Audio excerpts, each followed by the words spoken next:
बच्चों आइए आज आपको लेकर चलते हैं एक बड़े से जंगल में जहां पर होंगे बहुत सारे तरह के डिफरेंट जानवर, एनिमल्स।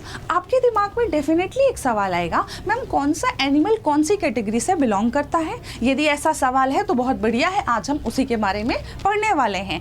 क्लासिफिकेशन ऑफ ऑर्गेनिज्म, जीव जंतुओं का वर्गीकरण सबसे पहले किसने किया और किस प्रकार से किया, कितने प्रकार से विभाजित किया, हम सब कुछ जानेंगे। इससे पहले ये भी जान लो कि जिस एग्जाम की आप तैयारी कर रहे हो, SSC JEE and RRB JEE, दोनों में ही इस टॉपिक का वेटेज काफ़ी रहा है।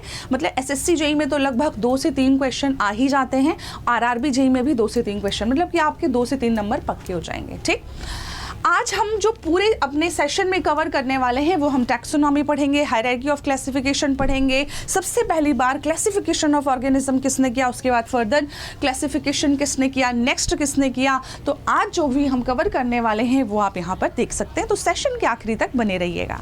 आइए स्टार्ट करते हैं टैक्सोनॉमी से। मैंने स्टार्टिंग में ही कहा कि जब हम जंगल में जाएंगे तो हमारे दिमाग में आएगा कि यार मैम बहुत सारे जानवर हैं, मैं किस कैटेगरी में कुत्ते को रखूं, किस में बिल्ली को रखूं, किस में शेर को रखूं, किस में स्क्वैरल को रखूं, मैं डिफरेंट ऑर्गेनिजम्स हैं, है ना। आप सब एक स्टूडेंट हैं बच्चों, और मैं आप सबको कहूँ कि आपके पास जितनी भी किताबें हैं ना, उन सबको एक बढ़िया से अरेंज कर दो, बढ़िया तरीके से अरेंज कर दो। चलो, जिसके पास जितनी भी किताबें हैं, कम से कम आप स्टूडेंट हैं, बचपन से लेकर आज तक पढ़ते आ रहे हैं, कॉलेज में आ गए, 100 किताबें तो होंगी। अरेंज करिए। कैसे करेंगे? कुछ बच्चे सोचेंगे मैम सबसे पहले ना मैं अपनी वार्डरोब में क्या रखूँगा, बायोलॉजी, सेकेंड नंबर पे रखूँगा फिजिक्स, थर्ड नंबर पे रखूँगा केमिस्ट्री, और एक पैटर्न फॉलो करेंगे, और डिफरेंट बच्चे डिफरेंट पैटर्न फॉलो करेंगे। बिना पैटर्न के कोई भी अरेंजमेंट नहीं होता है। उसी प्रकार सबसे पहली बार कार्ल लिन्नियस नाम के साइंटिस्ट आए, उन्होंने देखा कि भाई इस पृथ्वी में तो कई तरह के जीव जंतु हैं, क्यों ना हम इनकी बेहतर स्टडी के लिए इन्हें हम क्या करें, इन्हें डिफरेंशिएट करें, इन्हें हम क्लासिफाई करें। तो उन्होंने वर्गीकरण किया। The very first time who classified organism is Carolus Linnaeus. अभी मैं दिखाऊंगी वो हमारे कार्लस लिनियस सर कैसे दिखते थे, ताकि आपको दिमाग में रहे एटलीस्ट कि who invented, you can see him. देखो यहाँ पे कार्लस वर्ड है, कर्ली भी आ रहा है, यदि आप देख रहे हो सर के हेयर भी कर्ली हैं, अब तो नहीं भूलोगे, ठीक है। तो Carolus Linnaeus was the first scientist who invented taxonomy, या जिन्होंने सबसे पहली बार द वेरी फर्स्ट टाइम क्या किया था, क्लासिफिकेशन ऑफ ऑर्गेनिज्म किया था। द वेरी फर्स्ट टाइम इन्होंने कहा कि भैया वर्ग की वह चीज़ है जहाँ पर हम जीव जंतुओं का उनके नाम के आधार पर, परिभाषा के आधार पर, ग्रुप के आधार पर उनका वर्गीकरण करते हैं, और उसे इन्होंने टैक्सोनॉमी का नाम दिया। द वेरी फर्स्ट क्वेश्चन जो आता है, मैं आपको बता दूं इस टॉपिक से, वो आता है कि कौन से साइंटिस्ट थे जिन्होंने टैक्सोनॉमी का इन्वेंशन किया, या टैक्सोनॉमी के बारे में बताया। तो आप शॉर्टकट याद रख सकते हो, शॉर्टकट में कौन थे हमारे कार्लस लिनियस साइंटिस्ट। ठीक है, दिख रहा है? ओके, आप स्क्रीनशॉट ले सकते हैं। नेक्स्ट आगे बढ़ते हैं। टैक्सोनॉमी के बाद आपके दिमाग में ख्याल आ रहा होगा, मैम ये तो ठीक है कि हमने देखा कि कई तरह के जीव जंतु हैं जिसमें सबसे पहली बार क्लासिफिकेशन तो कर दिया कार्लस लिनियस सर ने, बट कभी भी क्लासिफाई करोगे बच्चों, जैसे मैं आपके अपने घर की बात करूं, मैं अपने घर की बात करूं, तो हमारी एक फैमिली की हायरार्की होती है। सबसे ऊपर पर दादाजी आते हैं, फिर दादाजी आते हैं, फिर पिताजी आते हैं, फिर हम लोग आते हैं, उसके बाद आप लोग आएंगे, उसके बाद आप लोगों के बच्चे आएंगे, there will be a hierarchy. ठीक, जब डिवीज़न स्टार्ट हुआ तो ये देखा गया किस प्रकार से डिवाइड किया जाएगा जीव जंतुओं को, उनका भी एक सबसे बड़ा कुछ होगा, फिर सबसे छोटा देन छोटा। ठीक है, सबसे जो पहला बनाया गया जो सबसे बड़ा हिस्सा था, इसे आप बेहतर समझ सकते हो भारत के मैप से। सबसे बड़ा हमारा भारत देश, उसके अंदर कई सारे राज्यों के अंदर क्या है, बहुत सारे संभागों के अंदर क्या है, बहुत सारे जिले के अंदर क्या है, तहसील के अंदर पोस्ट। बस वैसे ही हायरार्की यहाँ पे आप समझ सकते हैं। सबसे पहला क्लासिफिकेशन हुआ बच्चों, जो सबसे पहली बार, वो हुआ था किंगडम का। यानी कि किंगडम में हमारे सारे जितने भी जीव जंतु थे उन्हें सबसे पहले किंगडम में बांटा गया, किंगडम में रखा गया। ठीक, किंगडम के बाद हम आए फाइलम या संघ में, दूसरे नंबर पे किस पे रखा गया, संघ में रखा गया। थर्ड नंबर पे हम आते हैं क्लास में, तो कहाँ रखा गया, क्लास में। फोर्थ नंबर में किस में रखा गया, ऑर्डर में। फिर आया फैमिली, फिर आया जीनस, फिर आया स्पीसीज। यदि हम किसी जीव की जाति पूछ रहे, मतलब हायरार्की में हम सबसे नीचे की चीज पूछ रहे हैं। यदि हम किसी जीव का कुल पूछ रहे हैं, गण पूछ रहे हैं, तो आप समझ सकते हैं कि हम कौन से हिस्से में हैं हायरार्की के। ठीक, आपको ये जानना होगा कि हम जितने भी प्रकार के जीव जंतुओं के बारे में जानने वाले हैं वो लगभग 5 किंगडम में हैं। टोटल 5 किंगडम अभी तक इन्वेंटेड हैं जिनके बारे में हम जानने वाले, जिनके बारे में एसएससी और रेलवे क्वेश्चन पूछता है।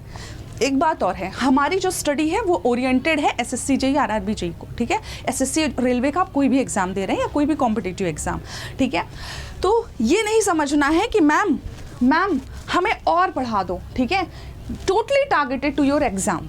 जैसे कि मैं आपको बता दूं, किंगडम से क्वेश्चन कम पूछता है, फाइलम से क्वेश्चन सबसे ज़्यादा पूछता है। एसएससी जेईई का जो रिकॉर्ड रहा है वो हर साल एक क्वेश्चन पूछता है, एग्जाम्पल दे देगा, है ना, एग्जाम्पल दे देगा, बोलेगा हाइड्रा का फाइलम बताओ, पूछ लेगा हाइड्रा की क्लास बताओ, बोल देगा आपका लाइक विकारिया की क्लास बताओ। ठीक है, तो क्वेश्चन फाइलम और क्लास से सबसे ज़्यादा पूछे गए। क्या मैम हम यहाँ तक पढ़ेंगे? नहीं, जहाँ से क्वेश्चन ज़्यादा पूछे गए हैं, पिछले सालों का जो रिकॉर्ड कहता है हम वहाँ पढ़ेंगे। अभी आगे आपको बताने वाली हूँ। ठीक है, जो सबसे ज़्यादा क्वेश्चन है थोड़े किंगडम से है, मैक्सिमम फाइलम से है, और उसके बाद थोड़े से आपके क्लास से क्वेश्चन है। ठीक है, ऑर्डर से रेयर और रेयर क्वेश्चन आता है, फैमिली जीनस स्पीसीज नीड के लिए छोड़ दिया है। ठीक है, यहाँ से क्वेश्चन नहीं है। आइए आगे बढ़ते हैं। इसको याद कैसे रखोगे मैम? ये तो पूरा हो गया, आप किंगडम, फाइलम, आगे क्लास, फैमिली, जीनस, मैम कैसे याद रखेंगे? बहुत छोटी सी ट्रिक है, आपको बताती हूँ। बस ध्यान इतना रखना है कि ध्यान इतना रखना है आपको, तो एक सेकेंड, एक छोटी सी ट्रिक याद रखनी है, दैट इज KPC। और हालांकि इसके लिए मैंने अलग से शॉर्ट भी बनाया है, यदि आप मेरा चैनल फॉलो करते हैं तो आपको वहाँ पे शॉर्ट्स भी दिख जाएगा। KPC ऑफ GS क्या है मैम? बहुत KPC वर्ड से आप बहुत फैमिलियर हैं। GS तो हमारा भाई, हमारा सबसे मेन कहना चाहिए मार्क्स का राज जो है GS के पास ही है कॉम्पिटिटिव एग्जाम में। ठीक है, KPC ऑफ GS है ना, KPC of GS, K stand for kingdom, P stand for phylum, C stand for class, O stand for order, F stand for family, G stand for genus, S stand for species। Clear हुआ सभी को? So basically हम जो अभी जानने वाले हैं, हम जो अभी याद रखने वाले हैं, अब मुझे ऐसी उम्मीद है कि जो मेरे प्यारे बच्चे हैं वो जो याद रखेंगे वो सिर्फ याद रखेंगे KPC of GS। What? KPC of GS को याद रखेंगे, जिससे हो जाएगा आपका मैक्सिमम काम done. That is ma'am kingdom, phylum, class, order, family, genus, species. Sequence का क्वेश्चन पूछे तो भी बता दोगे, पूछ लेगा सीक्वेंस। चलो अरेंज करो, 4 ऑप्शन देता है, चारों ऑप्शन अलग अलग देगा। लाइक कह देगा क्लास, ऑर्डर, फैमिली, जीनस, कहेगा क्लास, फैमिली, ऑर्डर, जीनस, फिर कहेगा फैमिली, ऑर्डर, क्लास, जीनस, फिर कह देगा जीनस, फैमिली, ऑर्डर, क्लास। सबसे सही सीक्वेंस हायरार्की का कौन सा है?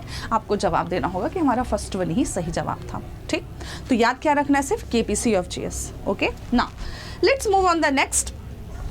आसान तरीके से देखना चाहो तो ऐसा दिखता है, ठीक है, बाकी इंटरेस्टिंग देखना चाहो तो इस तरीके से। आगे बढ़ते हैं। The very first classification was given by Carolus Linnaeus. हमारे जो साइंटिस्ट थे इन्होंने द वेरी फर्स्ट इन्वेंशन दिया और इन्होंने मात्र 2 किंगडम बताया था। द वेरी इंटरेस्टिंग क्वेश्चन कि इन्होंने कितने किंगडम के बारे में बताया? 2 किंगडम। आपको बता दूं बच्चों, जब सबसे पहली बार कोई इन्वेंशन होता है, चाहे पीरियोडिक टेबल बनी हो, चाहे कोई भी चीज़ बनी हो, है ना, पूरी तरह से सही नहीं होती। The very first time invention हुआ तो ऐसा तो नहीं कि पहली बार में हमें फंजाई भी मिल जाएगा, हमें मोनेरा भी मिल जाएगा, नहीं, पहली बार में सारे नहीं। ठीक है, बड़ी बात तो यह है कि एटलीस्ट इन्होंने स्टार्ट तो किया था। आज हमारा इतना बड़ा सिलेबस है बायोलॉजी का, है कि नहीं? क्लासिफिकेशन ऑफ कार्लस लिनियस जो इन्होंने दिया, इन्होंने मात्र एनिमल किंगडम में डिवाइड किया एंड सेकेंड वन इन्होंने प्लांट किंगडम में डिवाइड कर दिया। ठीक है, मतलब कि जंतु जगत बनाया, पादप जगत। ठीक, क्या रह गया यहाँ पे? छोटे छोटे जीव जंतुओं की बात नहीं की, है ना, इन्होंने बैक्टीरिया हो गया, जो भी यूनिसेल्युलर ऑर्गेनिजम्स थे उन पर ध्यान नहीं किया। कोई बात नहीं, आगे बढ़ते हैं। नेक्स्ट हमारा जो डिमेरिट्स में भी सेम चीज़ें लिखी हुई हैं कि जो इन्होंने गलती करी, ना इन्होंने वायरस के बारे में बात करी, ना ही इन्होंने बताया कि कोई यूनिसेलुलर जीव है, ये सब इन्होंने नहीं बताया। डिमेरिट से क्वेश्चन आए हैं। The next classification was given by a scientist Haeckel. Haeckel ने जो दिया क्लासिफिकेशन वो दिया 3 किंगडम क्लासिफिकेशन। क्या दिया? 3 किंगडम क्लासिफिकेशन। हमने 2 किंगडम पढ़ा, हमने 3 किंगडम पढ़ा। पहले से क्या इंट्रोड्यूस था? पहले से इंट्रोड्यूस था मैम हमारे पास animal kingdom and plant kingdom. अब क्या हुआ इंट्रोड्यूस? तीसरा जो छूट गया था, क्या? Unicellular organisms. तो यूनिसेलुलर ऑर्गेनिज्म छूट गया था, तो यहाँ पे डेवलप हुआ प्रोटिस्टा किंगडम। नाउ ज़्यादा तो नहीं, हम सेल चैप्टर में बहुत अच्छे से डील करेंगे, फिर थोड़ा सा भी जान लो कि जो प्रोटिस्टा है यहाँ पे छोटे छोटे जीव जंतुओं को तो रखा गया, but the special thing was, पता है, प्रोटिस्टा में ऐसे जीव जंतु आएंगे, ऐसे यूनिसेलुलर ऑर्गेनिज्म आएंगे जो यूकैरियोटिक्स है। देखो मैं याद रखने का तरीका बताती हूँ। यू मीन्स तुम, यू, ट्रू, न्यू, सब बड़ी राइमिंग मैच हो रही है ना। तो यू मीन्स न्यूक्लियस प्रेजेंट होगा वहां पर, ठीक है। यूकैरियोटिक है यानी कि न्यूक्लियस होगा ही होगा, किसमें? प्रोटिस्टा में, ठीक। ऐसे यूनिसेलुलर जिनमें न्यूक्लियस प्रेजेंट होता है, जैसे न्यूक्लियस समझा देती हूँ। जैसे आप कोशिका का डायग्राम देखते हैं, आप सेल का डायग्राम देखते हैं ऑब्वियसली, तो आपको पता है कि दिस इज न्यूक्लियस। ये हिस्सा यदि मौजूद ना हो, ऐसा न्यूक्लियोलस के टर्म में होता है, ऐसा न्यूक्लियस मौजूद नहीं होता जिनमें, उन्हें हम रखते हैं प्रोकैरियोटिक में। जिनमें मौजूद होता है उन्हें हम रखते हैं यूकैरियोटिक में, ठीक है। तो ऐसे जीव जंतु, ऐसे यूनिसेलुलर ऑर्गेनिज्म जिनमें न्यूक्लियस प्रेजेंट है, उन्हें हमने रखा यूकैरियोटिक में, जिसका इन्वेंशन कर दिया हैकल ने। सो 2 किंगडम, 3 किंगडम हो गया, अब 4 किंगडम आएगा। 4 kingdom classification was given bye home? Copeland ने दिया। 4 किंगडम क्लासिफिकेशन कोपलैंड ने दिया। तो मैम प्लांट पहले से हो गया था, एनिमल पहले से हो गया था, प्रोटिस्टा हो गया था। नाउ नेक्स्ट क्या आया? नेक्स्ट आया मैम हमारे पास मोनेरा किंगडम। क्या है हमारे पास? नेक्स्ट जो डेवलपमेंट हुआ वो मोनेरा किंगडम का हुआ, जिसका इन्वेंशन कोपलैंड ने किया। तो मोनेरा में कौन से आए? कोपलैंड साहब ने देखा कि मैम चारों चीज़ें, मतलब लगभग सारी चीज़ें आ गई हैं, है ना। क्या क्या? यूनिसेलुलर भी आ गया, एनिमल भी आ गया, प्लांट भी आ गया। तो क्या ऐसा कुछ है जो रह गया है? ऐसे यूनिसेलुलर जिनमें प्रोकैरियोटिक सेल होंगी, वो मोनेरा से बिलोंग करेंगे। जो रह गया था वो आ गया अपने मोनेरा किंगडम में, ठीक। अब बारी आती है the very most asked question in SSC JEE in previous years is, अगला classification 5 kingdom classification was given by 5 kingdom classification was given by whom? By R.H.O. Whitaker. R.H.O. Whitaker नाम के scientist थे जिन्होंने दिया 5 किंगडम क्लासिफिकेशन। पहले से जो invented था वो इन्वेंटेड था एनिमल, प्लांट, मोनेरा, प्रोटिस्टा। इन्होंने फंजाई किंगडम को इंट्रोड्यूस किया और हो गए टोटल 5 किंगडम, ठीक। मैं आपको बताती हूँ बच्चों, यहाँ पे बड़ी ही इंटरेस्टिंग बात। अभी हम आने वाले हैं थोड़ा सा आपके एग्जाम से रिलेटेड बात करने, ठीक। बहुत ध्यान से सुनना। आज आपने जितना पढ़ा अभी पिछले 10 मिनट में, डेफिनेटली 1 नंबर का क्वेश्चन ज़रूर आता है। स्टार्टिंग पार्ट से ही पूछ लेता है, और दूसरा जो पूछता है वो एग्जाम्पल से पूछता है। पोरीफेरा का कोई एग्जाम्पल दे देगा, सिलिंट्रेटा का कोई एग्जाम्पल दे देगा, एग्जाम्पल से पूछेगा कि उसका फाइलम बताइए। ध्यान से सुनिएगा। आज हमने स्टार्ट तो किया टैक्सोनॉमी से। टैक्सोनॉमी क्या है, उसके बाद हमने डिवाइड करना स्टार्ट किया, ठीक है। सबसे पहले हमने पढ़ा कि मैम 2 किंगडम क्लासिफिकेशन इंट्रोड्यूस हुआ है, ठीक है। 2 किंगडम क्लासिफिकेशन जो कि किसने दिया? जो कि दिया हमारे, देखो याद रखने के लिए मैं बता रही हूँ ताकि कभी जीवन में भूले ना, ठीक है। यदि शॉर्ट नोट्स बनते जा रहे हैं आपके तो कभी आप फेल नहीं हो सकते। Now next 3 kingdom classification was given by Haeckel. किसने दिया? हैकल ने दिया। आगे आते हैं 4 kingdom classification. 4 kingdom classification was given by Copeland. 5 kingdom classification was given by R.H.O. Whittaker। अच्छा, आप लोगों ने एक बात नोटिस की क्या? प्लीज़ मुझे बताइए, आप लोगों ने एक बात नोटिस की क्या कि मैम आपने 2 किंगडम, 3 किंगडम, 4 किंगडम पढ़ाया, हमें ईयर मेंशन नहीं किया, बट जैसे ही आपने हमें 5 किंगडम क्लासिफिकेशन पढ़ाया आपने ईयर मेंशन कर दिया कि कब इन्होंने इन्वेंशन किया था। That is 1969, because this year has been asked many times. ठीक है, तो ध्यान रहेगा, 2 kingdom, 3 kingdom, 4 kingdom, 5 kingdom, done, आपके 1 नंबर। आगे बढ़ते हैं। 5 किंगडम आपने देख लिया किस प्रकार से आए, किस प्रकार से मतलब जो जीव जंतु थे वो एग्जिस्टेंस में आए, उनका डिवीज़न किया गया। ठीक, अब हम 1 बाय 1 जानेंगे एनिमल किंगडम में कौन कौन आते हैं, फिर हम जानेंगे प्लांट किंगडम से कौन बिलोंग करता है, फिर हम जानेंगे मोनेरा से, फिर हम जानेंगे प्रोटिस्टा से, फिर हम जानेंगे फंजाई से। डन। पहला जो है एनिमल किंगडम, बड़ा ही इंटरेस्टिंग चैप्टर है। पूछो कैसे? जो आपको दिख रहे हैं, छोटे छोटे कीड़े मकोड़े दिख रहे हैं, बड़े दिख रहे हैं, बड़े जानवर दिख रहे हैं, सब कुछ हम जानेंगे। और उससे भी इंटरेस्टिंग बात पता है क्या है? क्योंकि इसी एनिमल किंगडम से हम बिलोंग करते हैं यार। तो नहीं जानना चाहोगे कि मैम एनिमल किंगडम किस प्रकार से है, पूरा हमें बताइए उसके बारे में। तो स्टार्ट हम कुछ बड़े ही दिलचस्प टॉपिक से करने वाले हैं कि एनिमल किंगडम में इतनी सारी चीज़ें हैं कि हम भी बिलोंग कर रहे हैं और एक छोटा सा जीव भी। कौन? रुको बताते हैं। एसएससी में कुछ क्वेश्चंस पूछे गए कि एनिमल किंगडम के अंदर कौन कौन सी चीज़ें हैं। ठीक है, हालांकि यूनिसेल्युलर, सुनना ध्यान से, यूनिसेल्युलर यूकैरियोटिक के लिए एक अलग किंगडम बना हुआ है। ठीक है, अभी आपने पढ़ा, यदि याद हो तो, प्रोटिस्टा किंगडम। ठीक, लेकिन कुछ ऐसे जीव हैं जिनकी प्रॉपर्टी एनिमल से बिलोंग करती है, उन्हें रख दिया गया किसमें? एनिमल किंगडम में। तो बेसिकली जो एनिमल किंगडम डिवाइड होता है वो कुछ यूनिसेल्युलर में हो जाता है और मैक्सिमम मल्टीसेल्युलर ही है। ऐसा नहीं है, इनकी जो हिस्सेदारी वो बहुत ही कम है, बट है तो हमें जानना है। और मल्टीसेल्युलर से काफ़ी सारे जीव जंतु बिलोंग करते हैं। मैक्सिमम जो आपके पेपर में क्वेश्चन आया हुआ है वो यहाँ के एग्जाम्पल से आया हुआ है, एसएससी जेईई में बता दो आपको। ठीक है, आगे बढ़ते हैं। जानना चाहोगे कि प्रोटोजोआ कैसा दिखता है? ठीक है, सबसे पहले आप ये जानो कि मैम जो हमारा प्रोटोजोआ है वो यूनिसेल्युलर है। यूनिसेल्युलर का मतलब होता है एक ही कोशिका होगी, बहुकोशिका नहीं है। आप सबको पता है, बेसिक सी बात, हमारी शरीर में या किसी भी चीज़ के डेवलपमेंट में कोई भी ऑर्गेनिज्म जब बनता है तो जो फंडामेंटल इकाई है वो है सेल। सेल से मिलकर बना टिश्यू, टिश्यू से मिलकर बना ऑर्गन। लिख देती हूँ, ज़्यादा मज़ा आएगा आपको। सबसे पहले है सेल, सेल से मिलकर बना टिश्यू, सेल से मिलकर बना टिश्यू, टिश्यू से मिलकर बना ऑर्गन, ऑर्गन से मिलकर बना organ system, and organ system से मिलकर बना है ऑर्गेनिज्म। ठीक है, ये जो ऑर्गेनिज्म है, जीव जंतु हैं, हम सब, इतने आसान नहीं है।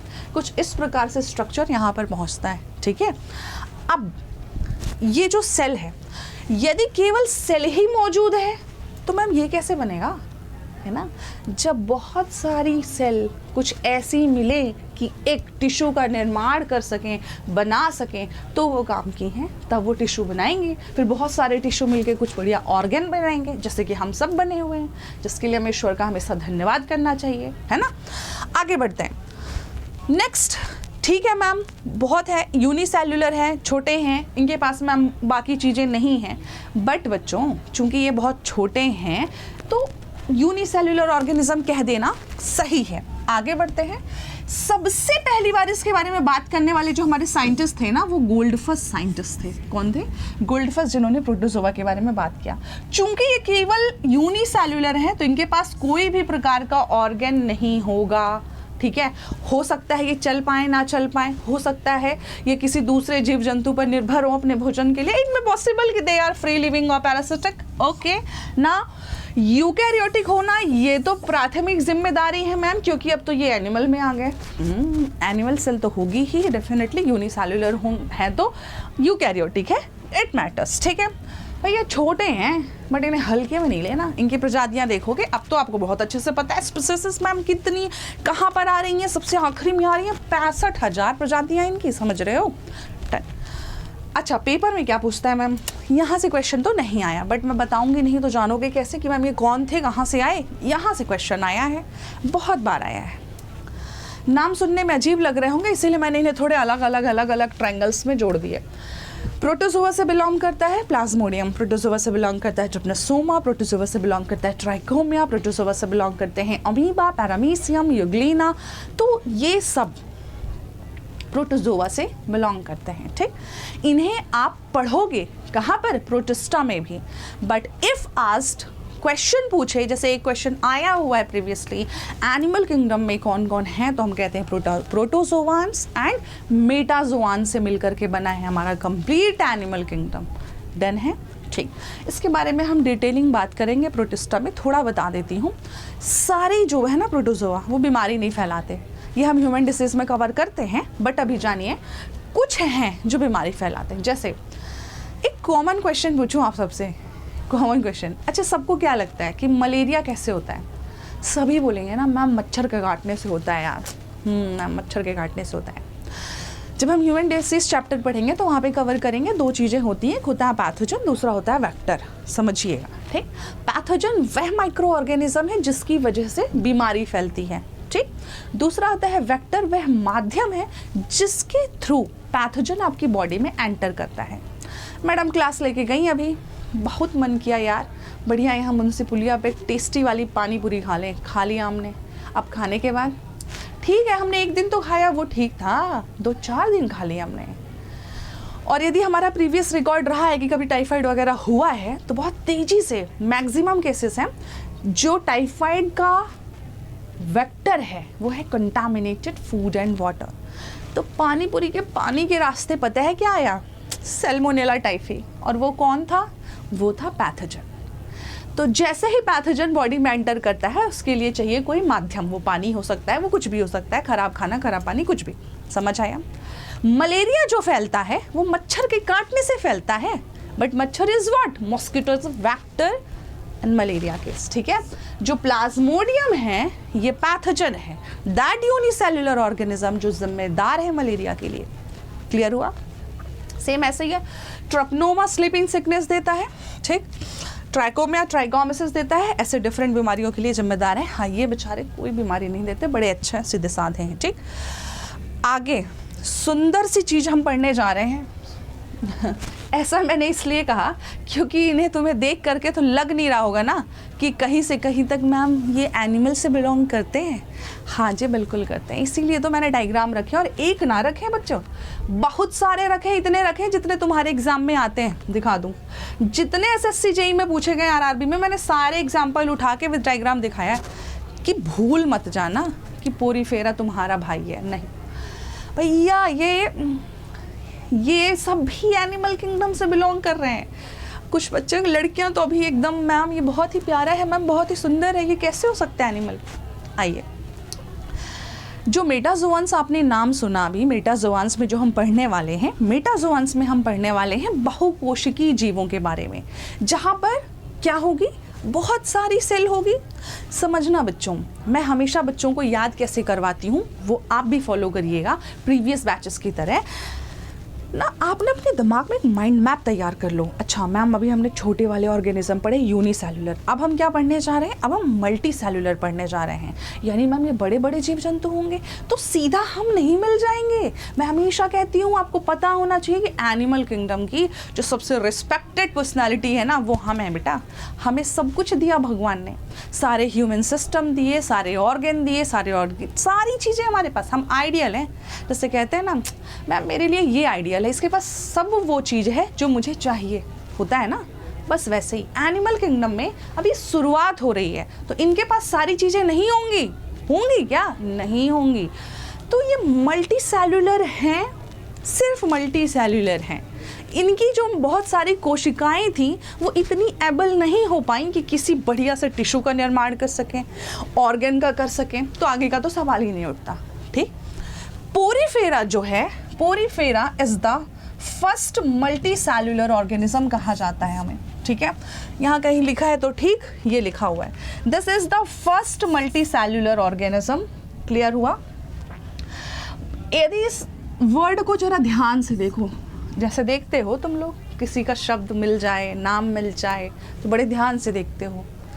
साक्षी कितना अच्छा लग रहा है ना, SA, वैसे ही ज़रा ध्यान से देखो, स्पोरीफेरा में तुम्हें POR दिख रहा होगा। आओ इसे अलग करें थोड़ा सा, इसमें थोड़ा ही अलग करते हमें मिल गया मैम पोर, आगे E लगा दो।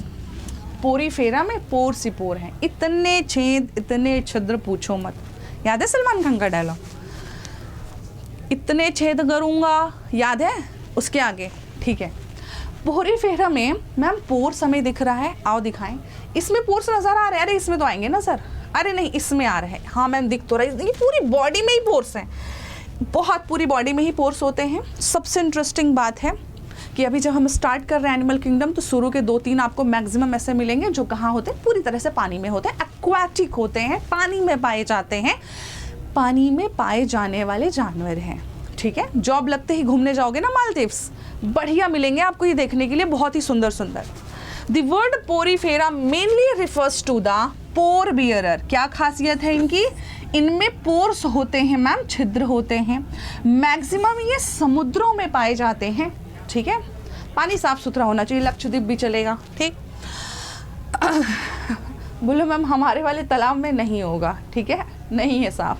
अगला है फर्स्ट मल्टी सेलुलर, इस प्रथम बहुकोशिकीय जीव एग्जिस्ट करता है सबसे पहले जो, वो है पोरीफेरा। ठीक भैया, जब मैम मल्टी सेलुलर है और आपने कह दिया टिश्यू नहीं है, ऑर्गन, इन सब का सवाल ही नहीं उठता, कोई भी चीज़ नहीं होगी।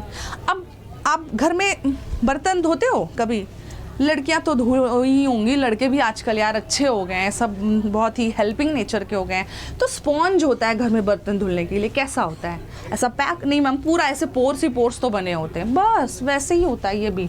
इसीलिए हम घर में बर्तन धुलने वाले को क्या कहते हैं? स्पॉन्ज। ये भी स्पॉन्ज के नाम से जाना जाता है। बस हो गया काम।